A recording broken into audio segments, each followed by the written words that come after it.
오늘 말씀을 가지고 증거하겠습니다. 하나님이 나단을 다윗에게 보낸 이유는 우리가 지난주 말씀에서도 우리가 보았듯이 다윗이 하나님 앞에 큰 이 죄를 범했습니다. 그것도 충성된 그 엘리움의 딸, 그 엘리움이 밧세바의 아버지인데 그 엘리움도 참 충성된 그러한 자인데 그 엘리움의 딸이고 또 남편이 누굽니까? 우리아죠. 우리아의 아내 그 밧세바, 이 밧세바를 이 다윗이 취한 겁니다. 또 지금 상황이 전쟁 중이라고 했어요. 전쟁 중. 보통 왕이 그 전쟁에 같이 나가 싸워야 되는데 다윗은 나가지 않고 예루살렘 궁에서 한가로이 낮잠을 자고 또 깨서 보니까 그 밑에서 그 어떤 여인이 그렇게 목욕을 하고 있었는데 그게 눈에 들어온 거예요. 안목의 정욕이 눈에 들어온 겁니다. 우리가 다 그러한 정욕이 있습니다. 들어옵니다. 이 세상에 살면서. 그래서 우리가 잘 아는 요한일서 2장에서도 이 세상을 사랑하지 말라 그랬어요. 사랑하지 말라. 참새가 위에서 짹짹짹짹 거립니다. 그거 뭐 말릴 수가 없어요. 하지만 머리에 앉으려고 할 때에는 우리가 피하든지 그렇게 못 앉게 할 수 있어요. 그리고 다윗은 누굽니까? 하나님과 마음이 합한 왕이고 또 다윗은 그 전에도 어떻게 살았습니까? 정말 고난이 많았지만 그 고난 중에도 언제나 하나님의 공의를 따르던 그러한 다윗 아니었겠습니까? 그래서 심지어는 기름 부음 받은 자 그 사울을 나는 죽일 수 없다. 그렇게 하나님의 말씀을 그렇게 따르고 그렇게 신실하게 나아갔던 그런 다윗인데 이제 이 다윗이 하나님 앞에 그 우리아를 죽이는 그러한 살인죄, 또 밧세바를 범하는 간음죄 뿐만 아니라 제10계명이 뭐냐면 벌써 6, 7계명을 어겼죠. 그리고 10계명은 내 이웃의 것을 탐하지 말라 그랬어요. 그 이웃의 것의 첫 번째가 이웃의 아내입니다. 그러니까 하나님의 계명을 3개나 어기게 된 거예요. 한 개도 부족해가지고. 무엇보다도 이 다윗은 기름 부음을 받은 그러한 자입니다. 기름 부음을 받은 자예요. 하나님이 특별히 다윗을 사랑해서 다윗을 택해서 기름을 부어서 이스라엘의 왕이 되어서 이제는 누구보다도 보통 백성도 일반 백성도 그런 죄를 지면 안 되는데 이제는 왕이니까 더 하나님 앞에 바로 했어야 될 그런 왕인데 하나님 앞에 이렇게 큰 죄를 저지르게 된 겁니다. 그래서 오늘 하나님이 나단을 보내신 겁니다. 나단을 보내신 겁니다. 자, 오늘 1절부터 말씀을 보게 되면 이 나단 선지자가 다윗에게 찾아온 건 바로 하나님께서 다윗에게 하나님이 그 다윗의 죄를 깨닫게 해서 그 죄를 책망하게끔 그러한 이 사명을 가지고 이제 찾아온 겁니다. 1절에 보면 여호와께서 나단을 다윗에게 보내시니 와서 저에게 이르되 한 성에 2사람이 있는데 하나는 부하고 하나는 가난하니. 자, 나단이 다윗에게 찾아왔는데 와서 다짜고짜 하나님이 당신 이런 죄를 졌으니 회개하라고 하십니다. 그렇게 말하지 않고 이 비유로서 이렇게 차분하게 접근하는 것입니다. 자, 그렇다면 하나님이 우리가 나단을 지금 다윗에게 보내신 이유가 분명한 것은 하나님이 다윗을 사랑하시기 때문에 보내신 겁니다. 사랑하시기 때문에 보내신 거예요. 그리고 이 성경에 보면 특별히 이 선지자의 역할은 하나님께서 하나님의 말씀을 가서 대언하는 거예요. 전하는 겁니다. 그런데 보통 이제 잘하고 있을 때는 그렇게 선지자가 찾아가지 않아요. 그런데 이렇게 잘못했을 때 사울도 마찬가지입니다. 사무엘이 찾아가서 하나님 말씀을 전했어요. 책망도 했습니다. 그런데 사울은 돌이키지 않았어요. 변명하고 자꾸 이렇게 하나님 말씀을 잘 들으려 하지 않았습니다. 하지만 오늘 분명한 것은 하나님이 다윗을 사랑하기 때문에 그의 잘못을 깨우치고 돌이키게 하기 위해서, 자, 그러한 마음은 오늘 분명히 아셔야 됩니다. 그러한 마음은 바로 아버지가 자식을 사랑할 때 그렇게 하시는 거예요. 오늘 이 본문에서 우리가 앞에 11장도 그렇고 12장도 그렇고 이 다윗이 지금 하나님 앞에 큰 범죄를 저지른 거 아니겠습니까? 그래서 이 역사가, 이스라엘 역사가 단순히 다윗이 이러한 죄를 저질렀다, 그걸 드러내게만 하기 위해서 기록된 것이 아닙니다.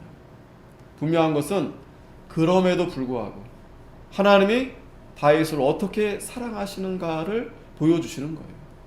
그래서 우리가 앞에서 7장 14절의 말씀을 잠깐 보면, 이 7장에서는 하나님이 다윗을 이제 높여주시고 다윗과 언약을 맺어주시고, 그래서 하나님이 다윗에게 이 복된 말씀을 주시는데, 이때만 해도 다윗은 지금 자신이 하나님을 위해서 성전을 짓겠다라고 그렇게 이제 고백했던 그 시절이에요. 그 시절 얼마 되지 않았어요. 앞에 이제 있었던 일인데, 자, 그때 하나님이 뭐라고 그랬냐면 다윗에게 성전은 필요 없다, 내가 내 집을 세워주겠다 라고 말씀하시면서 네가 네 이름이 존귀케 되고 내가 네 위 왕 위를 견고하게 세워줄 뿐만 아니라, 세 번째 이 중요한 말씀을 해주시는데 14절에 나는 그 아비가 되고 그런데 아들이 되리니, 이것이 다윗의 언약에서 정말 중요한 부분입니다. 하나님이 아버지가 되어준다는 아버지, 그러니까 우리를 자녀로 삼아 주시겠다라는 거예요. 자녀로. 하나님과 우리의 언약의 관계가 주인과 단순히 종의 관계가 아니고 아버지와 아들의 관계. 그래서 하나님은 왜 이스라엘의 왕을, 어떠한 왕을 세우려 하셨는가 하면 바로 다윗과 같은 하나님과 마음이 합한 그러한 왕을 세워서, 자, 왕이 왜 중요합니까? 그 왕을 통해서 왕이 그 백성들을 잘 지키고 잘 다스려 가야 되기 때문에 그 왕이 중요한 겁니다.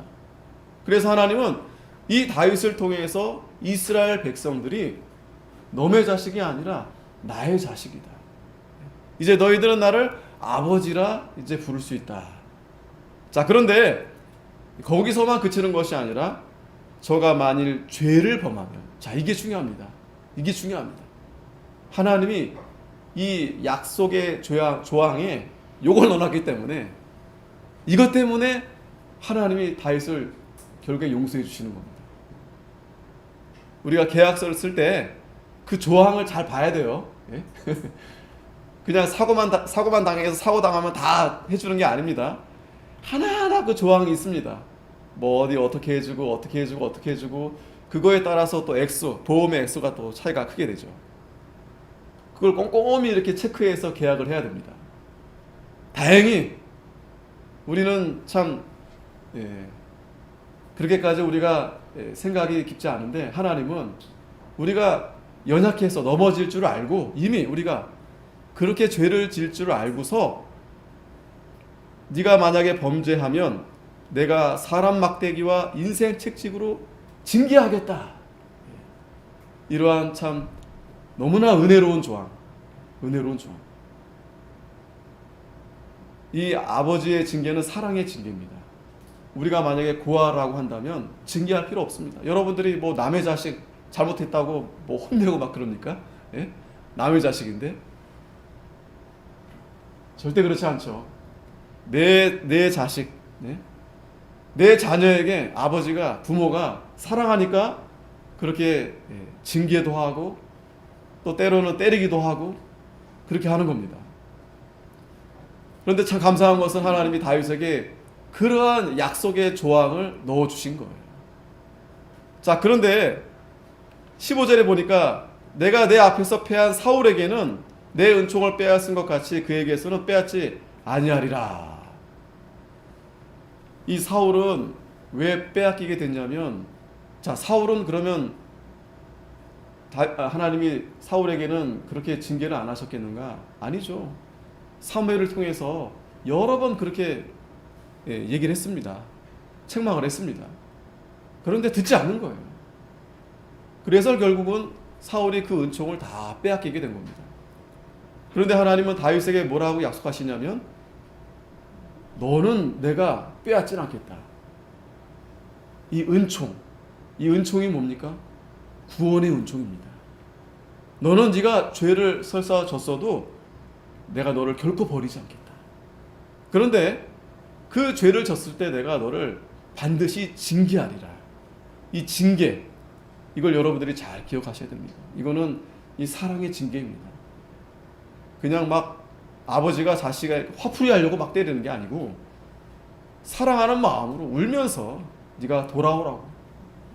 네가 서 있는 그 자리가 죽음의 자리고, 거기 서 있으면 너는 그 죄악된 길에서 결국 망하게 되니까 돌아오라고 하나님이 징계하시는 거예요. 에스겔 33장 11절에도 주 여호와의 말씀에 나의 삶을 두고 맹세하노니 나는 악인의 죽는 것을 기뻐하지 아니하고. 여러분, 하나님에 대해서 오해하시면 안 됩니다. 하나님은 전능하시니까, 하나님 마음대로 하시니까, 그러니까 하나님이 생명을 이렇게 가져가시는 것에 대해서 뭐 아무 이렇게 감정도 없으시고 뭐 그냥 벼베듯이 그냥 다 이렇게 악한 자들을 다 죽이는 것에 대해서 결코 하나님은 기뻐하지 않으세요. 그리고 악인이 그 길에서 돌이켜 떠나서 사는 것을 기뻐한다.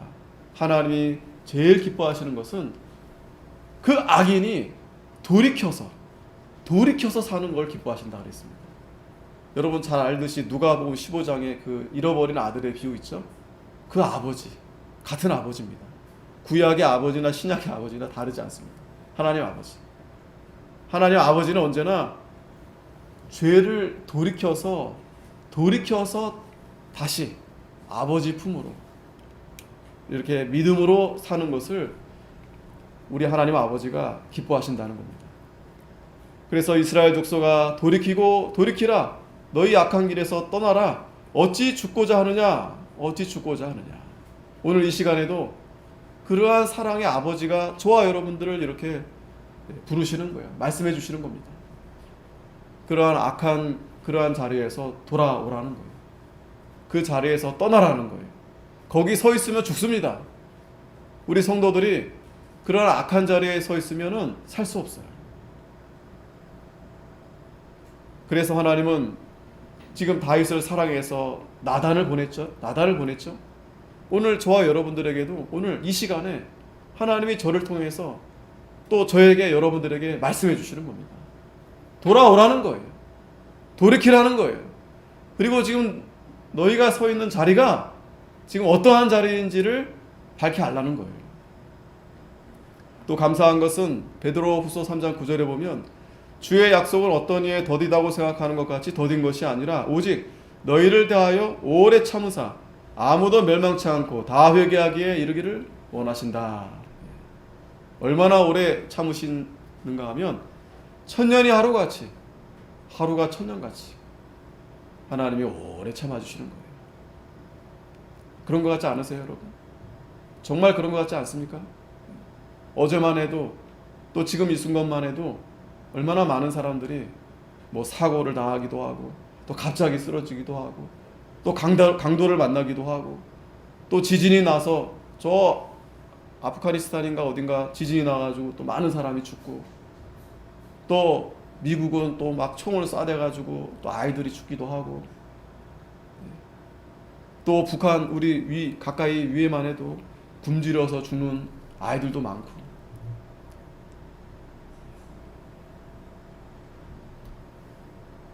참 감사한 거죠. 하나님이 우리를 얼마나 사랑하시는가 기다려주시는 겁니다. 분명한 거예요. 기다려주시는 겁니다. 우리가 뭐 잘해서가 아니라 그래 너는 좀 좀 오래 살만하다 해서 남겨두는 게 아니고 오래 참아주시는 거예요. 다 회개하기를. 우리가 다 회개해서 하나님 앞에 거룩하게. 자, 천국은 죄가 없는 것입니다. 이 죄를 가지고 갈 수 없어요. 그렇기 때문에 하나님이 그 죄를 깨끗하게 회개시키시고 그리고 이제 하나님 앞에 가는 겁니다. 어떤 사람들은 참 허무맹랑한 그러한 아주 논리를 주장하는 사람들이 있습니다. 구원을 얻으려면 회개를 해야 되는데 회개를 해야 되면 죄를 져야 되니까 내가 죄를 져야 되겠다. 그게 말이나 됩니까? 말입니까? 방구입니까? 예? 내가 천국은 어차피 갈 거니까 오래 살아야 되겠으니 좀 내가 죄를 많이 짓고 회개 많이 하고 가야 되겠다. 어린아이들과 같은 그런 철부지 같은 그런 생각들이 얼마나 많은지 모릅니다. 그렇게 표현은 안 하지만 여러분 가만히 생각해 보세요. 하나님의 그러한 마음, 하나님의 이해심 참 애타면서 그렇게 기다리시는데 아까도 누가복음 15장 말씀드렸지만 그 잃어버린 둘째 아들 그 아들 기다리느라고 그 노인이 문 밖에서 기다리고 있는데 그 아들은 그냥 허랑방탕하게 자기 하고 싶은 대로 사는 거예요. 분명합니다. 아무도 멸망치 않고 다 회개하기에 이르기를 원하신다고 그랬습니다. 이것이 바로 하나님의 사랑입니다. 은총, 헤세드란 단어가 이제 그 의미가 있는데 이거는 단순한 인간적인 그런 사랑이 아니에요. 조건 없는 아가페. 여러분 잘 알죠? 아가페. 아무 조건이 없어요. 무한하신 사랑. 이 사랑은 하나님 아버지만이 우리에게 해주시는 사랑입니다. 그 사랑을 우리가 잘 깨닫고 산다면 하나님이 다윗에게 언약을 맺으시고 또 복을 주셨을 때 그 다윗의 마음 상태가 그러했습니다. 정말 내가 하나님밖에 의지할 분이 없으시다. 그래서 그가 도망 다녔을 때 얼마나 불안하고 외롭고 힘들고 그러지 않았겠었어요. 그 아둘람 굴, 그 정말 도망갈 데 없어가지고 아둘람 굴에 그 피난처로 삼고 있는데 하나님이 또 그러한 다윗을 외롭게 하지 않으시려고 그런 고통받고 또 상처받고 그러한 사람들을 다 아둘람에 모이게 하신 겁니다. 그때 다윗이 그 굴에서 하나님의 사랑과 은혜를 깨닫고 그 10여 년 동안 그 피난처 생활을 잘 감당해 나아간 거예요. 그러면서 하나님은 더욱 이 다윗을 단련시키시고 그 믿음이 더욱 자라나게 하신 겁니다. 그런데 이제 자기가 이제 정작 왕이 돼서 정말 하나님이 많은 부와 명예와 또 영광을 부어주셨는데 그만 그가 정신줄을 놨어요. 아니라는 가운데 이 방심 부주의에서 하나님 앞에 이렇게 큰 죄를 저지른 겁니다. 나단이 찾아와서 이제 2절부터 보면 1절의 하반절부터 이제 비유로 설명해 주는데 아까 1절 하반절에 보면 한 성에 두 사람이 있는데 그랬어요. 한 성에 이 두 사람 하나는 부하고 하나는 가난하다. 이 부자는 누구겠어요? 다윗이겠죠? 다윗의 집을 말하는 거고 가난한 사람은 누구겠습니까? 힘이 약한 사람, 자기보다 힘이 약한 사람, 우리야 집을 말하는 거겠죠. 그래서 2절에 그 부한 자는 양과 소가 심이 많으나 부자니까. 그런데 가난한 자는 아무것도 없고 자기가 서서 기르는 작은 암양 새끼 하나뿐이라.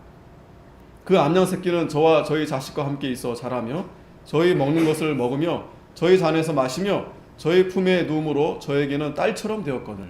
이 암양 새끼는 바로 누굽니까? 바세바죠. 바세바.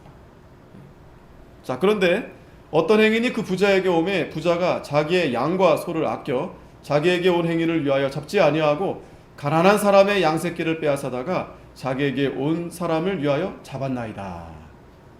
자, 그 부자에게 손님이 왔다는 거예요, 마침. 그러면 이 부자가 양과 소가 얼마나 많습니까? 자기 거 충분히 드릴 수 있는데 자기 거로 대접 안 하고 그 하나밖에 없는 그 가난한 그 사람의 양 새끼를 뺏어다가 그 자기에게 온 사람을 위해서 그렇게 대접을 한 거예요. 자, 이 비유가 굉장히 짧죠. 짧지만 저나 여러분이나 딱 들으면 알아듣죠. 아, 이거 누구 얘기하는구나. 근데 다윗은 못 알아듣는 거예요. 그러면서 5절에 다윗이 그 사람을 크게 노하여 나단에게 이르되 여호와의 사심을 가리켜 맹세하노니 이 일을 행한 사람은 마땅히 죽을 자라. 예. 지금 누가 누구에게 죽을 자라고 지금 이렇게 흥분해서 소리치는 겁니까? 그 나단이 아주 비유를 잘 이렇게 한 것 같아요. 그 다윗이 그 얘기를 듣고서는 아주 크게 노해서 맹세까지 합니다. 맹세까지 안 해도 되는데 그렇게 한 사람은 마땅히 죽어야 된다. 자기 입으로 자기를 가리키는데 그걸 이제 알아듣지 못해서 맹세까지 해버립니다. 그러면서 저가 불쌍히 여기지 않고 이 일을 행하였으니 그 양새끼를 4배나 갚아 주어야 하리라. 그러면서 죽음도 죽음으로만 될 일이 아니고 또 그 율법의 그 조항에 따라서 그렇게 4배나 이렇게 갚아 줘야 된다. 이렇게 이제 다윗이 이제 맞장구 친 겁니다. 그랬더니 7절에 나단이 다윗에게 이르되 당신이 그 사람이라. 깜짝 놀랐을 거예요. 이스라엘 하나님 여호와께서 이처럼 이르시기를 내가 너로 이스라엘 왕을 삼기 위하여 내게 기름을 붓고 너를 사울의 손에서 구원하고 내 주인의 집을 내게 주고 내 주인의 처들을 내 품에 두고 이스라엘과 유다 족속을 내게 맡겼느니라. 만일 그것이 부족하였을 것 같으면 내가 내게 이것저것 더 주었으리라. 그러한데 어찌하여 내가 여호와의 말씀을 없인 여기고 나 보기에 악을 행하였느뇨? 어찌하여 여호와의 말씀을 없인 여기고 하나님 보기에 악을 행하였느냐? 아주 나단이 단도직입적으로 아주 그냥 선포한 겁니다. 그게 바로 선지자의 사명이죠. 왕 앞에서 이렇게 말하는 게 참 굉장히 어려운 일입니다. 어려운 일이에요. 이렇게 말할 수도 없습니다. 잘못했다가 다윗이 아직도 깨닫지 못했다면 그 기분 나빠가지고 나단을 아주 그냥 목을 쳤을 거예요. 또 나단도 좀 두려움이 없지 않아 있었겠죠. 인간이기 때문에. 다윗이 알아들어 먹어야 될 텐데 기도 많이 하고 가서 비유로 잘 설명해 주면서 그때 마침 다윗이 자기가 맹세까지 하니까 아, 이때다. 알아들어 먹겠구나 싶어가지고 이제 바로 당신이 그 사람입니다. 이렇게 하나님의 권위를 가지고 다윗에게 하나님의 말씀을 이렇게 선포한 겁니다. 당신이 바로 그 사람입니다. 하나님이 당신을 택하시고 기름 부어 왕으로 세우시고 또 얼마나 많은 하나님이 복을 내려주셨습니까? 그런데 어찌하여 네가 여호와의 말씀을 없인 여기고 나보기에 악을 행하였느냐? 참 안타까운 일이죠. 다윗이 그런 사람이 아니었는데 그만 그 순간 그 정욕을 이기지 못해서 간음하는 죄를 저지르고 또 그 간음을 덮으려다가 우리아를 또 살인하게 되고 결국에는 그 이웃의 것을 탐하게 되는 하나님 말씀을 이렇게 가볍게 생각한 거죠. 여러분 이 죄는요 하나님을 무시하는 행위입니다. 죄. 우리가 10계명 있지 않겠습니까? 1계명부터 4계명까지 하나님을 섬기는 계명. 우리가 이 안식일을 거룩하게 지켜라 4계명. 이 계명을 바탕으로 해서 나 외에 다른 신을 섬기지 마라. 1계명, 2계명, 3계명. 하나님의 이름을 경홀히 여기지 말라라. 3계명. 이 하나님을 우리가 잘 섬기는 겁니다. 또 5계명부터 10계명까지 또 이웃을 사랑하는 계명을 통해서. 그런데 지금 다윗은 물론 3계명만 어긴 거지만 그러나 여러분 한 계명만 어겨도 10개를 다 어긴 거나 마찬가지예요. 다 마찬가지입니다. 가령 한 계명만 우리가 바로 지킨다고 한다면 어떻게 10개 다른 계명을 어떻게 무시할 수 있겠습니까? 가령 우리가 제1계명 나 외에 다른 신을 섬기지 말아라. 정말 우리가 하나님을 나의 하나님으로 섬긴다면 어떻게 우리가 다른 계명을 어길 수 있겠어요? 어떻게 이웃을 그렇게 살인하고 간음하고 이웃의 것을 어떻게 그렇게 할 수 있겠습니까? 내가 하나님을 섬기는 자인데. 다윗은 이렇게 하나님 앞에 크게 범죄해서 하나님을 이렇게 업신여기는, 그러니까 하나님 말씀을 경홀히 여기는 그러한 하나님 앞에 악을 행한 겁니다. 그 신명기 17장에 보면 제가 가끔 말씀드렸지만 모세가 마지막 그 유언적인 말씀을 하면서 너희에게 이제 왕이 이제 세워질 텐데 나라가 이제 가나안에 들어가면 지금 모압 평지에서 모세가 죽기 전에 신명기가 이제 마지막 설교해 주는 거잖아요. 너희가 이제 가나안에 가게 되면 이제 나라가 이제 하나님이 나라를 세워주고 왕을 세울 텐데 그 왕이 반드시 해야 될 일을 이 신명기 17장에 이제 모세가 이제 기록을 했어요. 그때 이제 앞에 몇 가지가 있습니다. 가령 이제 뭐 말을 많이 두지 말고 아내를 또 많이 두지 말고 또 은과 금과 그런 것들을 사랑하지 말고 그러면서 마지막 부분에 18절에 보면 그가 왕위에 오르거든 레위 사람 제사장 앞에 보관한 이 율법서를 등사하여 평생에 자기 옆에 두고 읽어서 그 하나님 여호와 경외하기를 배우며 이 율법의 모든 말과 이 규례를 지켜 행할 것이다. 그 율법이 이제 돌판으로 돼 있으니까 그걸 등사해가지고 그걸 늘 옆에 두라는 거예요. 우리도 있죠? 이 하나님 말씀. 우리 뭐 아주 얼마나 좋게 이렇게 책을 하나님이 이렇게 주셨습니까? 이걸 늘 옆에 두고 하나님 경외하기를 배우라는 거예요. 하나님 경외하기를 언제 배웁니까? 우리가 이렇게 주일에 나와서 하나님 앞에 이걸 잘 배워서 율법의 모든 말과 이 규례를 지켜 행하라는 거예요. 자, 역으로 생각해 볼 때 그러면 지금 다윗이 왜 하나님 앞에 이러한 큰 죄를 저질렀을까? 오늘 저와 여러분도 마찬가지입니다. 우리도 뭐 누구를 뭐 죽이거나 뭐 간음하거나 뭐 그런 큰 범죄 우리가 그렇게까지는 안 했다 치더라도 예수님은 분명히 말씀했어요. 마음에 간음하는 마음을 품어도 간음한 죄다. 누구를 미워하는 것도 살인한 죄를 진 거예요. 미워하는 것도. 그러면 우리가 그러한 죄를 우리가 멀리해야 되고 그러한 죄를 짓지 않도록 해야 되겠는데 특별히 이제 하나님 모세를 통해서 이 왕이 될 사람에게 정말 이 중요한 것을 이렇게 지시한 겁니다. 하나님 말씀을 늘 옆에 두고 배워야 된다라는 거. 배워야 된다. 하나님 경외하기를 배워야 된다. 이건 예배를 가리킵니다. 예배를 통해서 하나님 말씀을 잘 배우고 그 말씀대로 지켜서 행해야 된다. 그렇지 않으면 저나 여러분이나 할 수 없어요. 우리가 연약하기 때문에 우리의 부패성이 남아있어서 우리가 하나님 말씀을 잘 붙들고 살지 않으면 이 세상엔 온갖 죄가 많고 죄악된 일이 많고 마귀가 가만두지 않습니다. 가만두지 않아요. 그래서 우리는 이 일을 게을리해서는 안 되고 또 이 일을 정말 무엇보다 다른 어떤 일을 다 제쳐놓고도 이 일을 우리가 생명처럼 여겨서 최선을 다해서 이 일을 해도 이 일을 그렇게 해도 될까 말까요, 사실. 자, 그리하면 20절에 보면 그의 마음이 그 형제 위에 교만하지 아니하고 이 명령에서 떠나 자로나 우로나 치우치지 아니하리니 이스라엘 중에서 그와 그의 자손이 왕위에 있는 날이 장구하리라. 치우치지 않는다고 했어요. 그러니까 하나님 말씀이 우리에게서 떠나게 되면 치우치게 되는 거예요. 자꾸 세상으로 치우치게 됩니다. 자, 오늘 이 시간에 하나님이 저와 여러분들에게 지금 나단이 다윗에게 경고했던 것처럼 책망하는 말씀처럼 바로 그 죄를 진 사람이 다른 사람이 아니에요. 바로 너다. 바로 나다. 오늘 이 시간에 그렇게 받아들이셔야 됩니다. 그리고 내가 왜 그러한 죄를 졌을까? 우리 마음이 교만해서 그래요.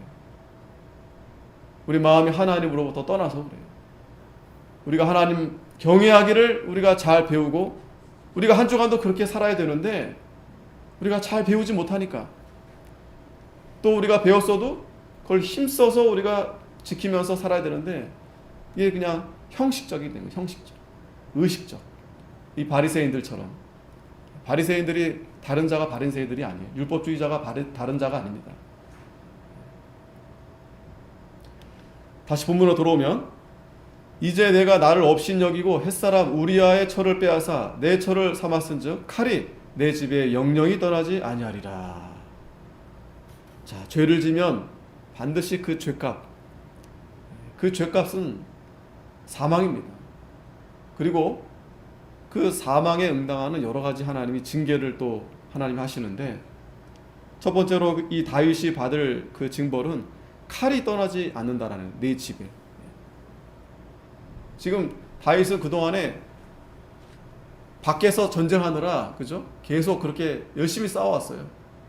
여러분 밖에서 전쟁을 잘 하려면 그러니까 쉽게 말하면 가정이 평안해야 나가서 뭐 칼 들고 싸우고 그럴 거죠. 그럴 수 있는 거죠. 예?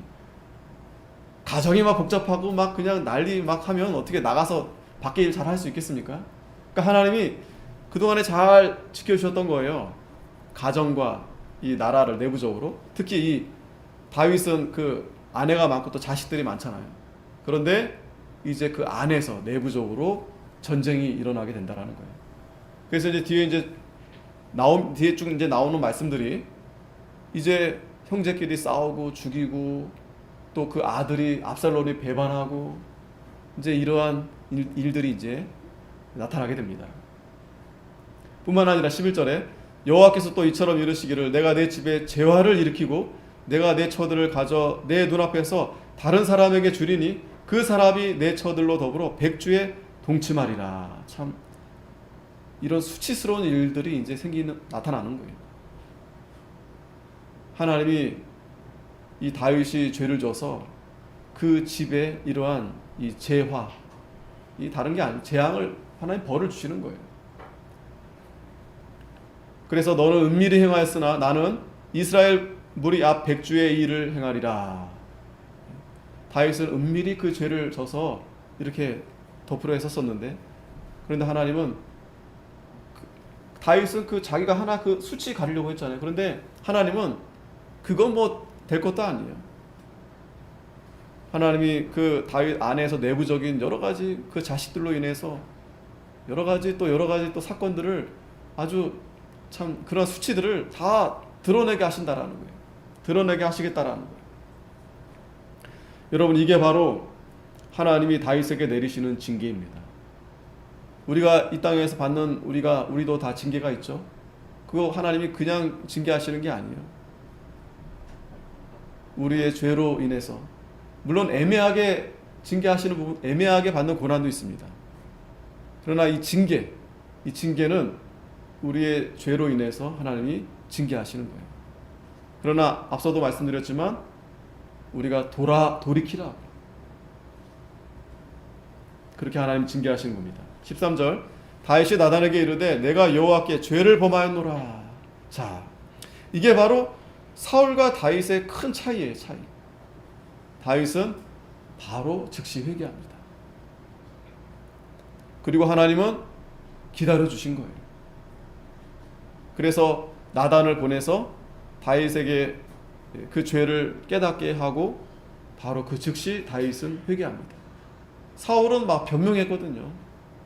그리고 막 둘러대고 그러니까 자기가 잘못을 인정하지 않고 그랬는데 다윗은 바로 하나님 앞에 엎드리는 겁니다. 그러면서 나단이 다윗에게 대답하되 여호와께서도 당신의 죄를 사하였나니 당신이 죽지 아니하려니와 이 일로 인하여 여호와의 원수로 크게 회방할 거리를 얻게 하였으니 당신의 낳은 아이가 정녕 죽으리이다. 자, 다윗이 회개하니까 하나님이 용서해 주셨어요. 하지만 그 다윗의 범죄가 여호와의 원수로 크게 회방거리를 얻게 한 겁니다.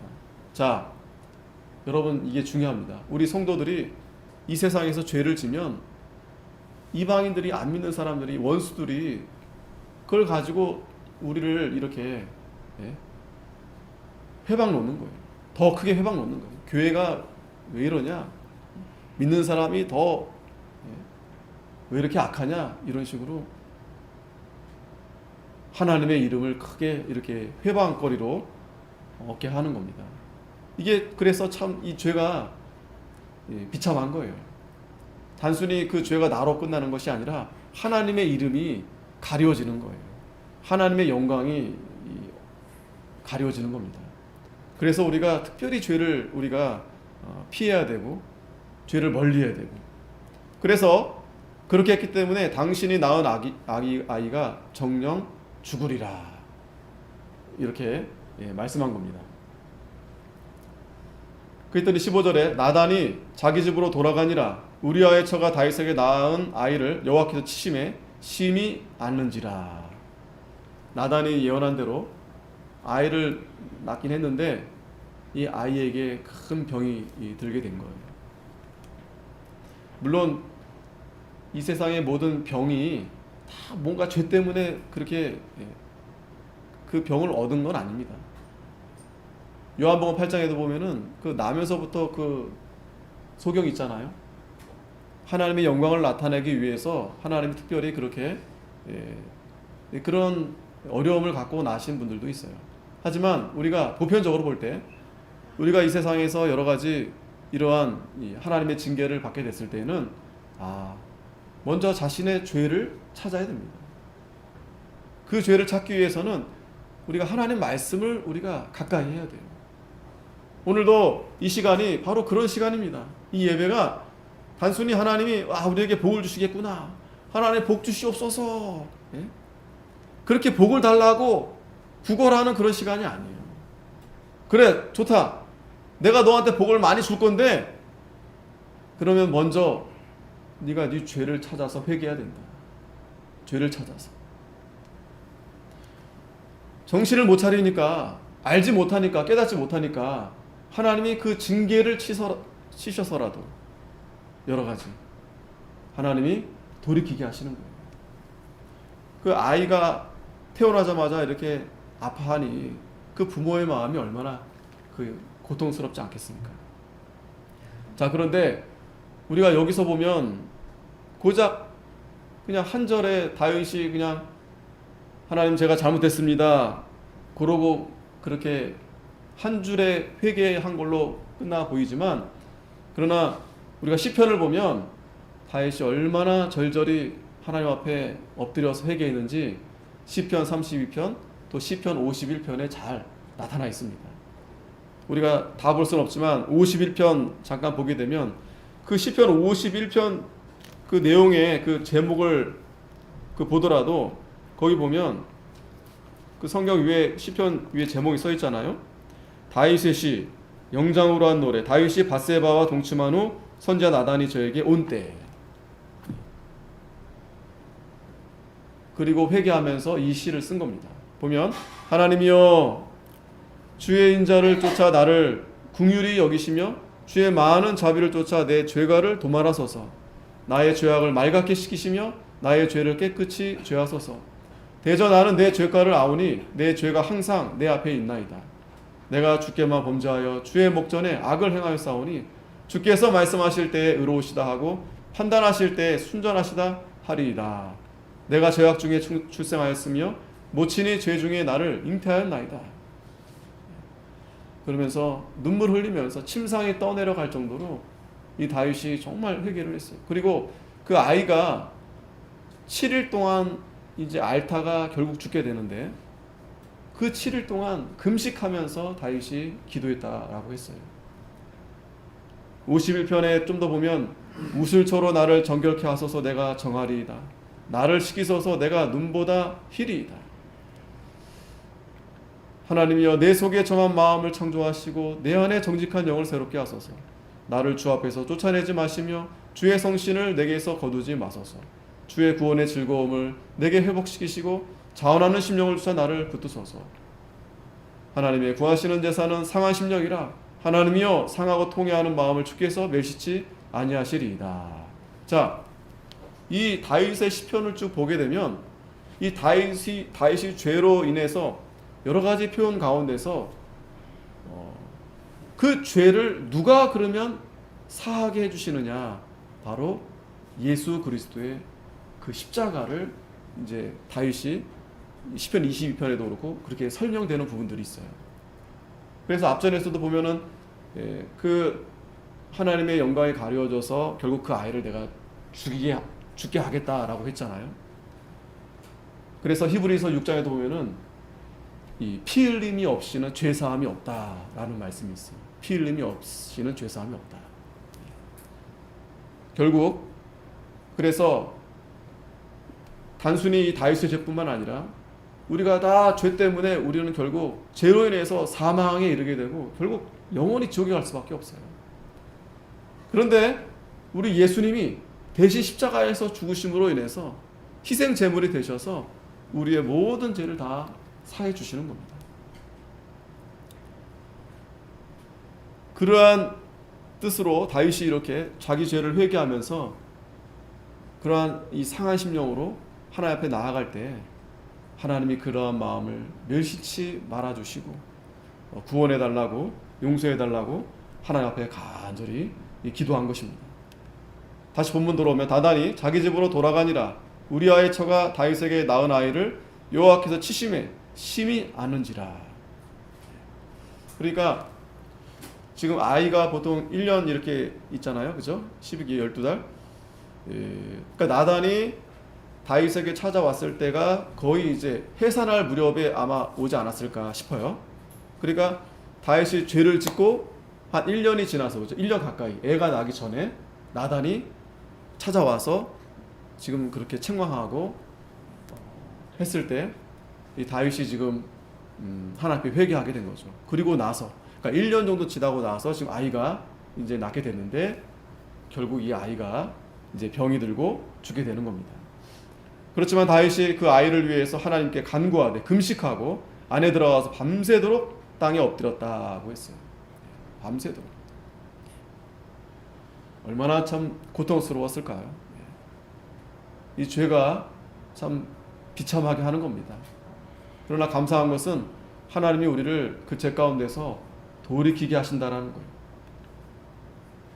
그렇게 다윗이 엎드려서 기도하니까 그 집의 늙은 자들이 곁에 이르러 다윗을 일으키려 하되 왕이 듣지 아니하고 또 저희로 더불어 먹지도 않았다 그랬어요.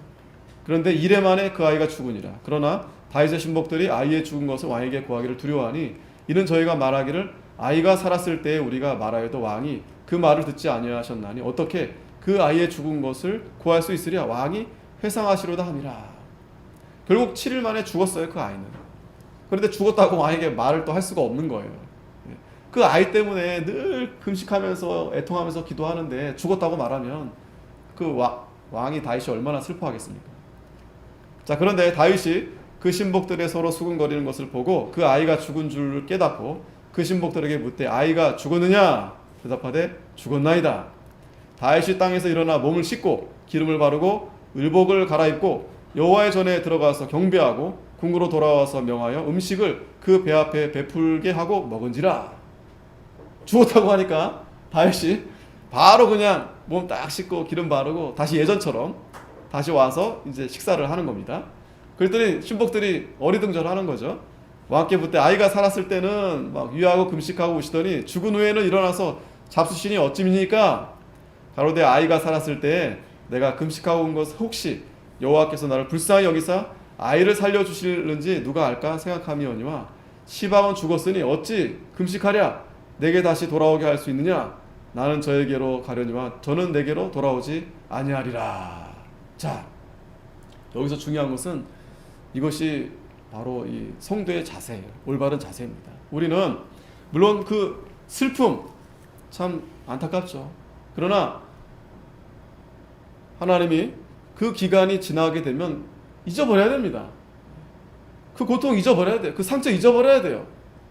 그거 가지고 계속 살게 되면 현재도 미래도 다 망가집니다. 하나님은 우리에게 그렇게 하라고 우리를 징계하시고 고난 주시는 게 아니에요. 그러나 그러한 기억은 우리가 가지고 가야 되겠죠. 거기서 내가 교훈을 얻고 내가 앞으로는 그렇게 하지 않아야 되겠다. 뭐 다 잊어버리란 말이 아니고 하지만 그 가운데 있었던 그런 슬픔, 고통, 그걸 빨리 그걸 씻어버려야 됩니다. 너무 거기에 갇혀 있으면 살 수 없어요. 살 수 없습니다. 자꾸 옛날 과거로. 빌립보서 3장 13절에 보면 형제들아 나는 아직 내가 잡은 줄로 여기지 아니하고 오직 한 일 즉 뒤에 있는 것을 잊어버리고 앞에 있는 것을 잡으려고 표대를 향하여 그리스도 예수 안에서 하나님이 위에서 부르신 부름의 상을 위하여 쫓아가노라. 표대를 향해서 우리 쫓아갑니다. 우리가 잘못하고 있죠. 그러면 하나님 앞에 회개하고 하나님 앞에 용서를 구하고 그러면 하나님 용서해 주십니다. 그러면 이제 일어나서 또 새롭게 출발하는 겁니다. 그리고 이제 내가 다시는 내가 그렇게 죄를 짓지 않아야 되겠다. 그렇게 해야지, 그렇게 나아가야지 계속 그냥 이러지도 못하고 저러지도 못하고. 다윗은 툴툴 털고 믿음으로 이제 일어난 겁니다. 그리고 다윗이 그처 밧세바를 위로하고 저에게 들어가 동침하였더니 저가 아들을 낳음에 그 이름을 솔로몬이라 하니라. 여호와께서 그를 사랑하사. 자, 이 마지막 부분이 중요해요. 하나님이 징계하신 다음에 그리고 끝나시지 않습니다. 그러한 과정이 지나가면 하나님이 반드시 위로해 주세요. 그래서 누구를 주셨어요? 솔로몬. 참 굉장히 이 이스라엘의 족보가 참 저기 하죠. 예. 그 유다의 그 며느리 다말의 관계도 그렇고요, 그죠? 지금 이 성경에 이 마태복음의 족보에 보면은 그 이방 여자 4사람이 들어가 있습니다. 거기에 이제 밧세바가 들어가는 거예요. 밧세바가 참 이상하죠, 그죠? 밧세바는 정식으로 이 다윗의 그 아비가일 같은 그런 아주 지혜로운 여인도 있는데 하나님이 이 밧세바를 다윗의 후계로 그 아이를 그렇게 하나님이 하게 하신 거예요. 우리는 다 그 하나님의 뜻을 이해할 수 없습니다. 그러나 분명한 것은 하나님이 이렇게 사랑이 넘치고 자비가 넘치시는 분이시다라는 것은 분명하다는 거예요. 이 솔로몬의 이름의 뜻이 바로 평화라는 뜻입니다. 평강의 아들, 평화. 그래서 이 아들을 주심으로 인해서 여호와께서 그를 사랑하사. 누구를 사랑하신 겁니까? 솔로몬도 사랑하고 밧세바도 사랑하고 누구보다 다윗을 사랑하신 거죠. 그 증거를 보여주시는 거죠. 아, 하나님이 나를 버리지 아니하셨구나. 항상 하나님은 우리를 위로해 주세요. 이렇게. 그러면서 선지자 나단을 보내사 그 이름을 여디디아라 하시니 이는 여호와께서 사랑하심을 인함이더라. 이름이 2개입니다. 여러분들이 이 솔로몬만 기억하시잖아요. 근데 여디디아라는 이름이 있어요. 이 여디디아 이름이 참 좋은 이름입니다. 이 이름도 여디디아라는 이름의 뜻이 그 성경에도 보면 나오죠. 여호와께 사랑을 입은 자다. 여호와께 사랑을 입은 자다. 여디디아. 근데 성경에서는 여디디아라는 이름이 여기만 있고 뒤에 이제 이름이 쭉 족보가 기록될 때는 솔로몬 이름을 이제 거기다 올려놨어요. 솔로몬. 아마 솔로몬 이름이 더 의미가 있고 크다 보니까. 근데 이 여디디아라는 이름도 참 좋은 이름이에요, 그렇죠? 근데 그 이름 2개 있는 거 예전에는 2개 이름을 이렇게 갖고 있었습니다. 집에서는 이제 여디디아라 부르고 이제 어떤 기록의 문서에서는 이제 솔로몬 그러니까 호적 등본에는 솔로몬. 보통 부를 때 여디디아야 얼마나 좋아요. 여호와의 사랑하시고 입은 자야. 예, 얼마나 좋습니까? 하나님이 이렇게 위로해 주신 겁니다. 그리고 26절에서부터 마지막 절까지 보면은 또 지금 전시 중이었다라고 했잖아요. 그 암논과 전시, 그 전쟁에서 또 승리를 또 가져다 주시는 겁니다. 오늘 이렇게 우리가 볼 때 물론 다윗이 하나님의 큰 범죄를 저질렀습니다. 그런데 하나님은 그걸 그냥 내버려 두지 않으시는 거예요. 선지자 나단을 보내서 책망하게 하고 또 깨닫게 하고 그때 다윗은 바로 하나님 앞에 회개하는 겁니다. 이게 하나님의 참 놀라운 섭리, 자비하심, 자비로우심이 하나님의 사랑이에요. 하나님의 사랑. 그 신실하신 하나님의 사랑. 하나님이 우리를 버리지 아니하시고 하나님이 반드시 우리를 복주시겠다. 그 언약을 이행하시기 위해서 때론 그렇게 징계도 하시고 또 여러 가지 우리를 깨닫게 하셔서 다시 돌아오게 하신다라는 것입니다. 기도하겠습니다. 거룩하신 아버지 하나님 은혜 감사합니다. 이 시간에 정말 하나님이 다윗을 사랑하셔서 그 죄 가운데에서 나단을 보내서 회개시키시고 또 회개함으로 돌아오게 하셔서 그가 7일 동안 하나님 앞에 철저히 회개함으로 결국에는 그 아이가 죽게 되었지만, 그러나 또 새로운 아이 솔로몬, 여디디야, 귀한 하나님의 사랑을 입은 그러한 자녀를 주셔서 하나님이 위로해 주셨다고 했습니다.